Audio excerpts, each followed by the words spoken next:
కల్పించే బాధ్యత మేము తీసుకుంటాం. మన ప్రాంతంలో క్యాన్సర్ వ్యాధి వల్ల చాలా మంది ఇబ్బంది పడుతున్నారు. మా అమ్మమ్మ పేరు పైన హైదరాబాద్లో ఒక క్యాన్సర్ హాస్పిటల్ నా ముద్దల మామయ్య బాలేబాబు గారు నడిపిస్తారు. బ్రహ్మని ఇప్పుడు బోర్డులో కూడా డైరెక్టర్గా ఉంది.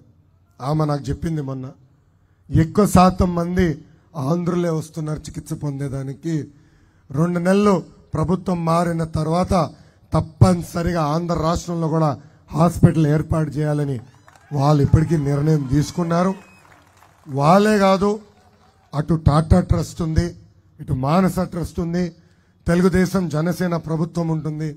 తప్పనిసరిగా అన్ని జిల్లాలు కూడా క్యాన్సర్ హాస్పిటల్ తీసుకొచ్చే బాధ్యత మేము తీసుకుంటామని ఈ సభాముఖంగా హామీ ఇస్తున్నాం. తెలుగుదేశం పార్టీ బలం తెలుగుదేశం పార్టీ కార్యకర్తలు. నాయకులు పార్టీ మారి వెళ్ళినా తెలుగుదేశం పార్టీకి అండగా నిలబడింది ఒక తెలుగుదేశం పార్టీ కార్యకర్తలే.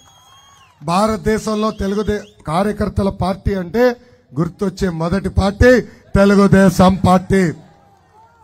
అన్న విశ్వవిఖ్యాత నడ సార్వభౌమ స్వర్గీయ శ్రీ నందమూరి తారక రామారావు గారు ఏ ముహూర్తంలో పార్టీ స్థాపించారో తెలియదు, కానీ ఆ పసుపు జెండా చూస్తేనే మనకు ఒక నూతన ఉత్సాహం.